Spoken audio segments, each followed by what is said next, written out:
So after color, we are going to talk about the chemical composition. So chemical composition will be the next property, and again the same way as we are talking about the all other rocks, you should write about the minerals. Like it is a green color, so you need to find out the green color minerals and shining minerals which are present in this.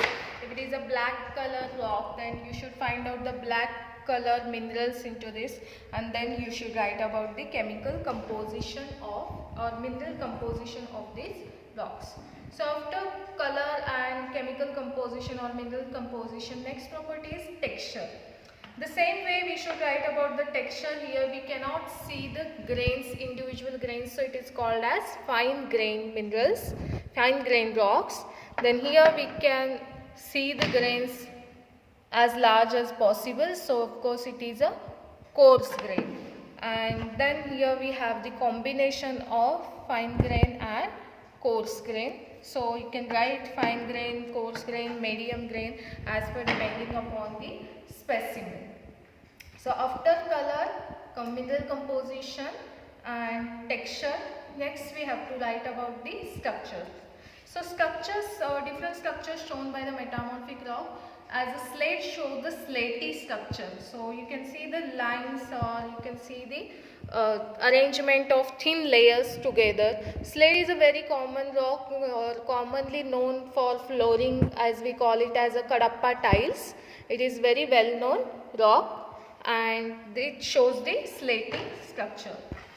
Marble shows the granular structure, as we can see the granules into this, so it is showing the granular structure.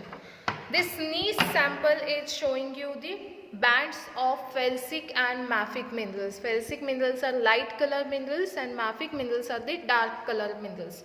So you can see the alternate arrangement of light and dark colored minerals in this, and that's why it is called as gneiss or gneissic structure. And here we have the cis sample which shows the cystosity, that means wavy arrangement of the minerals of platy and flaky structure. So this is called as the cis. So this is how we are going to write about the texture and structure. And next property is we have to write about the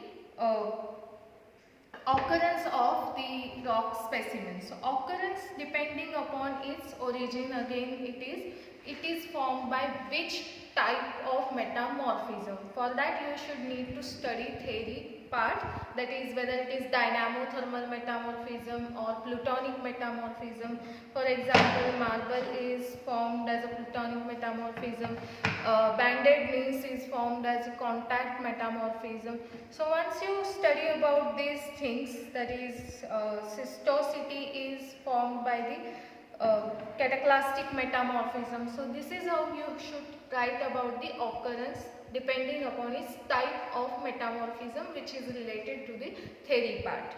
Okay, so after writing the occurrence, you can write the name of the rock and the uses of this particular rock. So uses of marble, as you know that we have the monuments in India, like Taj Mahal is made up of the marble. Then we have the slate sample, then we have banded gneiss, schist, ruby schist, and these are the samples mostly used for the construction material. Like we have the slate, which is highly known as the Kadapa tiles, and it is widely used in the construction area. So this is how you should be able to identify the igneous rocks, sedimentary rocks and metamorphic rocks. So that's all about second practical, that is megascopic identification by studying the physical properties of the rock specimen. Thank you.